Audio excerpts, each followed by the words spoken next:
পাহাড়ি ঢল, টানা বৃষ্টি, জোয়ারের পানি সবকিছু মিলিয়ে সমুদ্র ভীষণ উত্তাল। এ অবস্থায় সমুদ্রের পানিতে নেমে দুর্ঘটনা সবকিছু মিলিয়ে কক্সবাজারে 3 দিনের ছুটি ঘোষণা করা হয়েছিল। এখন নতুন করে আবার বঙ্গোপসাগরের লঘুচাপ এবং আবহাওয়া অফিস থেকে সমুদ্রের 3 নম্বর বিপদ সংকেত জানিয়ে দেওয়া হয়েছে, যে কারণে টুরিস্ট পুলিশ যারা দায়িত্বে রয়েছেন তারা কাউকে সমুদ্রে নামতে দিচ্ছেন না। কক্সবাজার ঘুরতে এসে এরকম পরিস্থিতিতে পড়ে অনেকে কক্সবাজার ছেড়ে যাচ্ছেন এবং যারা অগ্রিম বুকিং দিয়েছিলেন হোটেল এবং বাসের টিকিটের, তারাও সেগুলো ক্যান্সেল করছেন। এমন ভোগান্তিকর পরিস্থিতিতে ফেরার জন্য টিকিট পাওয়াটাও মুশকিল। টিকিট সংকট থাকার পরেও শেষ মুহূর্তে কিভাবে টিকিট ম্যানেজ করলাম। সন্ধ্যা 6টার পরিবর্তে রাত 12টার সময় কেন বাসায় ফিরতে হলো, কোথায় কোথায় যাত্রা বিরতি দেওয়া হলো এবং কেন দেওয়া হলো। কক্সবাজার থেকে ঢাকা ফেরার সম্পূর্ণ জার্নিটি থাকছে আজকের ভিডিওতে। আশা করছি ভিডিও শেষ পর্যন্ত সাথেই থাকবেন। নতুন হয়ে থাকলে আমার চ্যানেলটি সাবস্ক্রাইব করে পাশে থাকা বেল আইকনটি অন করে রাখবেন। ইনশাল্লাহ কিছুক্ষণের মধ্যে আমরা ঢাকার উদ্দেশ্যে রওনা হব, যে কারণে সকাল থেকেই বেশ তাড়াহুড়ো করে ব্যাগগুলো গুছিয়ে নিয়েছি। দেন হোটেল থেকে বের হয়ে যাওয়ার জন্য যে ফর্মালিটিস গুলো করতে হয় সেগুলো করে নিয়েছি। তারপরে আমরা নাস্তা করতে গিয়েছিলাম। আজকে নাস্তা করার জন্য খুব বেশি দূরে যাইনি, আমরা যে হোটেলে ছিলাম সেখানেই নিচে যে রেস্টুরেন্ট রয়েছে সেখান থেকে সকালে নাস্তা সেরে নিয়েছি। কক্সবাজার হাইওয়ে রোড থেকে সুগন্ধা পয়েন্টে ঢোকার জন্য যে গেট, আমরা সেখানে রয়েছি। রাতের বেলার অনেক দৃশ্য কিন্তু শেয়ার করেছি আপনাদের সাথে, ঠিক এখানকারই, কিন্তু দিনের বেলার ভিউ কখনো দেখানো হয়নি। কক্সবাজারের সমুদ্র তীরবর্তী বা তার আশপাশের এলাকাগুলোর বিভিন্ন মার্কেট থেকে শুরু করে রাস্তাঘাট পর্যন্ত দিনের বেলাতে এক রূপ দেখা যায় এবং সন্ধ্যার পর থেকে সেই রূপ চেঞ্জ হয়ে টোটালি অন্যরকম হয়ে যায়, যেটাকে বলা যায় একদমই চমলক্ষ। ঢাকা বেস্ট নামি দামি কিছু ক্লোদিং ব্র্যান্ড, ফুড ব্র্যান্ড, এরকম অনেক শপই দেখতে পেলাম এখানে। এই মুহূর্তে চোখে পড়ছে রিসম্যান, সেলার, ইনফিনিটি, স্বপ্ন। ইউএস বাংলা এয়ারলাইন্সের টিকিটও এখান থেকে নেওয়া যাবে। আমাদের হোটেল থেকে মাত্র 20 মিনিটের পথ বাস কাউন্টারের, কিন্তু বেশ অনেকটা সময় ধরে জ্যামে বসে থাকার কারণে এখনো পৌঁছাতে পারিনি। এই কারণে বাস কাউন্টারে ফোন করে ইনফর্ম করা হচ্ছে। করবে বুঝছো তুমি?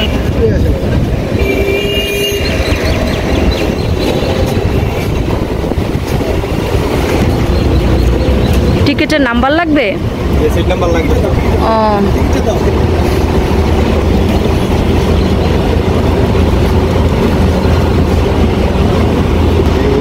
G1, G3, G4.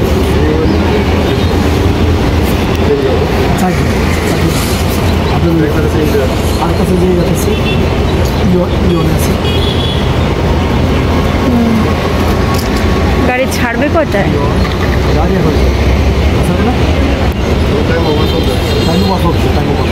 চলো দাও, টিকিট দিবা আমার কাছে।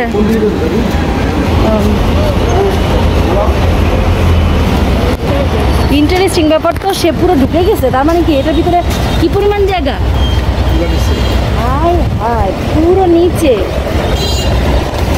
হ্যাঁ, এই যে সিটে বসা। আমাদেরটা একদম পেছনে দিয়ে দিচ্ছে।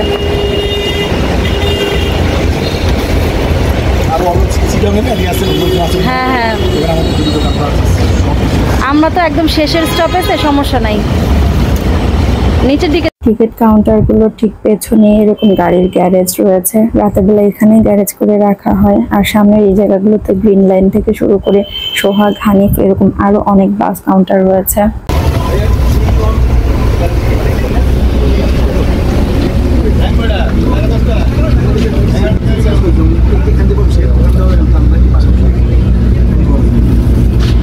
বাবু,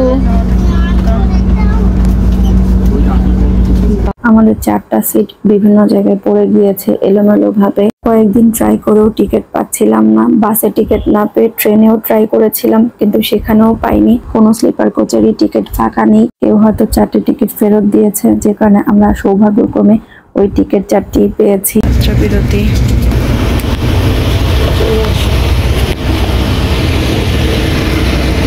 সুন্দর না জায়গাটা, জানো?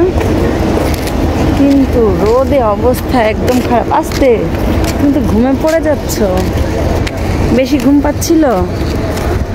আমাদেরকে যাত্রা বিরতি দেওয়া হয়েছে 20 মিনিট। এই 20 মিনিটের মধ্যে খাওয়া দাওয়া শেষ করে ফ্রেশ হয়ে দেন যেতে হবে। চিটাগং থেকে কক্সবাজারের ঠিক মাঝামাঝি 4 সিজনস রেস্টুরেন্ট অ্যান্ড রিসোর্টে আমাদেরকে আনা হয়েছে দুপুরের লাঞ্চ বা যাত্রা বিরতির জন্য। পরবর্তী ভালো মানের কোনো রেস্টুরেন্ট খুঁজে পেতে বেশ অনেকটা সময় চলে যাবে, যে কারণে 1টা বাজার আগেই আমাদেরকে এখানে যাত্রা বিরতি দিয়ে দিয়েছে। রেস্টুরেন্টটিতে ঢুকতেই হাতের ডান পাশে বিশাল বড় জায়গা নিয়ে রিসিপশন।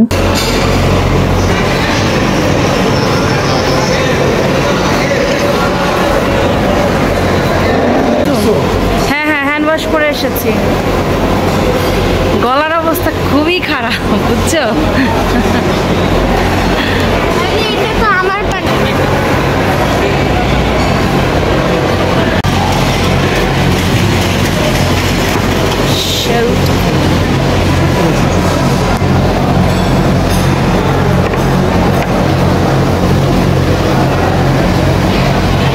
মাথা দেখাবো না, শুধু দেখাবো। শুটকি শুটকি নিয়ে এসো।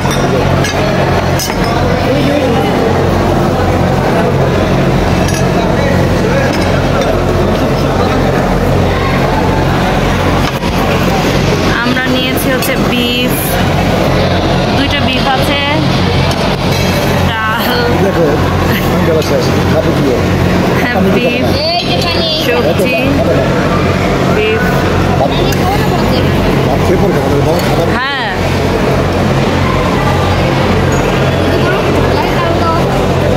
দেখি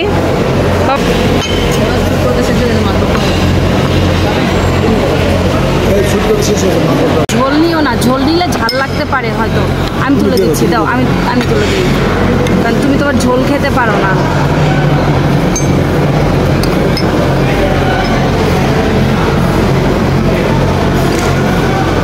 কোয়ান্টিটি বেশি আছে, বুঝছো?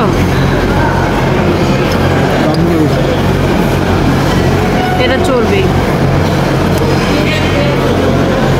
এই রেস্টুরেন্টে গ্রামীণ পরিবেশের অসাধারণ এক ভিউ রয়েছে, যেটি একমাত্র মহিলাদের ফ্রেশ হওয়ার যে জায়গাটি সেখান থেকেই দেখা যায়। লাঞ্চ কমপ্লিট আলহামদুলিল্লাহ। এখন আমরা বের হয়ে যাচ্ছি। এটা হচ্ছে স্ন্যাক্স আইটেম।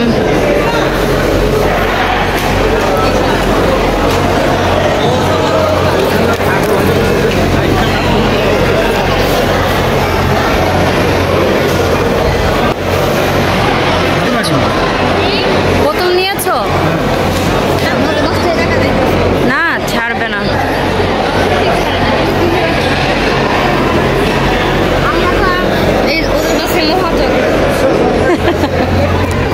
মানে যার কিনা এই বাসটা যেরকম ধরো আমার কাছে 5টা বাস আছে, ওনার কাছে 10টা বাস আছে, ঠিক আছে? যার কাছে কিনা এই পরিমাণ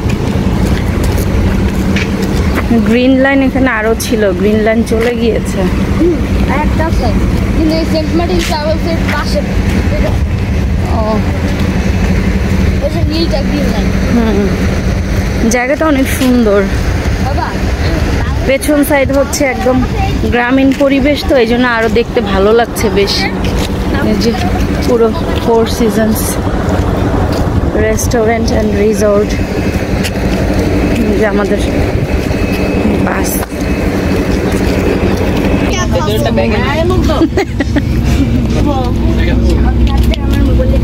আমরা যেহেতু এখনো চিটাগাংয়ের ভেতরে রয়েছি, তাই তো জানালা দিয়ে বাইরে তাকালে ছোট ছোট পাহাড় দেখতে পাওয়া যায়। চলন্ত গাড়ির জানালা দিয়ে বাইরে তাকালে দেখে মনে হয় গরু, ছাগল, মানুষ, পাহাড়, গাছপালা সবকিছুই আমাদেরকে ছেড়ে পেছনে চলে যাচ্ছে। ছোটবেলায় গাছ গুনতে থাকতাম, কতগুলো গাছ পার হলো। আমার মতো এরকম কে কে করেছেন যে গাছ গুনেছেন বলেন তো? চলতি পথে নির্দিষ্ট স্টপেজে থেমে যাত্রী তুলে আবার যাত্রা শুরু হলো।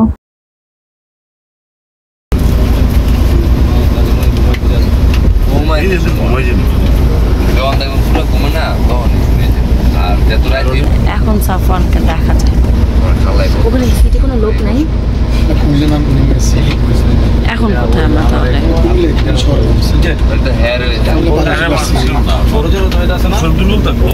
এখন বাজে হচ্ছে 6টা 16।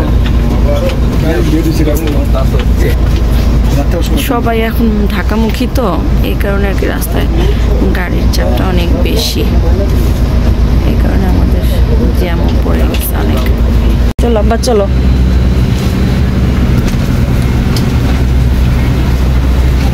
আমাদের দ্বিতীয়বারের মতো যাত্রা বিরতি দেওয়া হয়েছে মায়ামি রিসোর্ট কুমিল্লাতে। কাবাব আইটেম, রেস্টুরেন্ট ফুড, বাংলা খাবার, ডিফারেন্ট টাইপস মিষ্টি, ফাস্ট ফুড, মুদি আইটেম, বেকিং আইটেম, কি নেই এখানে। সুবিশাল জায়গা নিয়ে মায়ামি রিসোর্টের এই আলাদা আলাদা কাউন্টারগুলো করা রয়েছে। দিনের বিভিন্ন সময়ে এসে যেহেতু এখানে বাসগুলো যাত্রা বিরতি দেয়, এখানে সব ধরনের খাবারই রাখার প্রয়োজন হয়। চলুন ভেতরে যাওয়া যাক এবং রেস্টুরেন্টের পরিবেশ ঘুরে দেখা যাক। কি খাবো? তারপরে হ্যাঁ জনা বলো, দই খাবো আর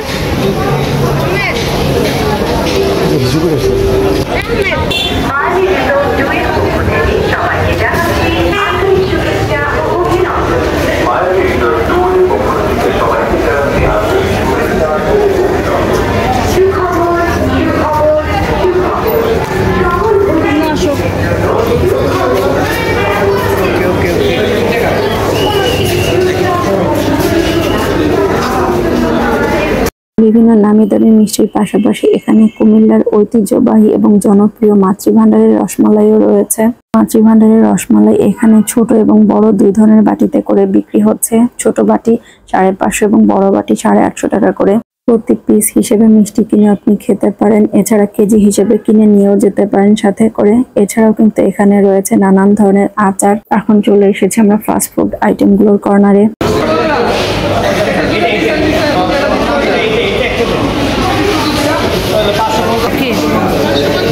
এগুলো খাবা? ওকে।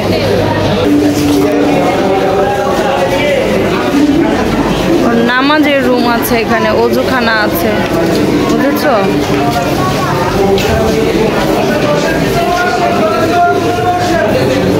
এখানে যে বসার জায়গাও আছে, বুঝছো? খাবার নিয়ে এখানে বসা যাবে, বুঝেছো?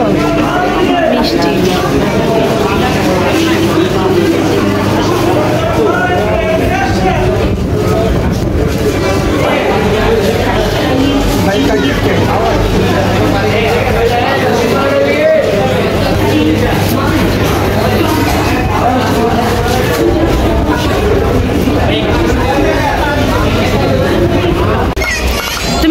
খাও, সমস্যা নেই।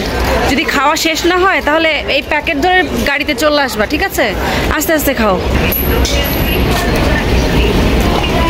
ওরা চিপস নিচ্ছে, কারণ জোয়ানা গাড়িতে যখন উঠেছে তখনই বলেছে লেস চিপস খাবে, এই জন্য।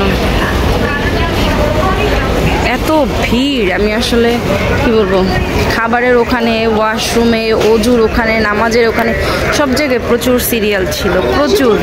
যে কারণে আমরা কি করেছি, আমাদের খাবারটাই যে এখানে নিয়ে নিয়েছে, আমি আর জোয়ানারটা যে গাড়িতে বসে খাবো, আর সাফানোরটা একটু সময় পেয়েছে এই জন্য এখানে বসে খাচ্ছে। ভেতর থেকে খাবার এনে, কারণ ভেতরে বসারও কোনো জায়গা নেই, এমন অবস্থা। যাত্রা বিরতি শেষে বাসে উঠে পড়েছি আমরা সবাই এবং আমাদের জার্নি আবারও শুরু হলো। কি করছে জনা? চিপস দিয়ে শুরু করেছে, এই যে এখানে স্যান্ডউইচ রেখে দিয়েছে না, আর আমাদের স্যান্ডউইচ বা বার্গার যেটা খেয়েছে সেটা খাওয়া শেষ। আর আমাদের মায়ামি রিসোর্ট থেকে জার্নি শুরু হলো আবার। বাবু বিকেল 5টা থেকে সন্ধ্যা 6টার মধ্যে আমাদের বাসায় থাকার কথা ছিল, কিন্তু রাস্তায় এত পরিমাণে জ্যাম ছিল।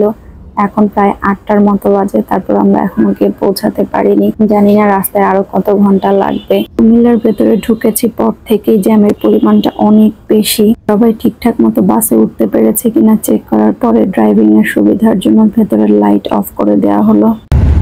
আমরা এখন সদরঘাট ব্রিজের উপরে আছি।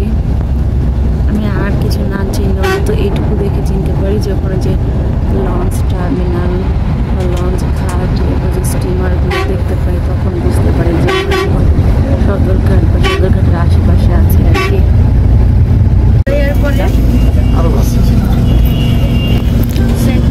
আমাদের গাড়ি চলে এসেছে আমাদের গন্তব্যস্থলে, এখন আমরা নেমে যাচ্ছি।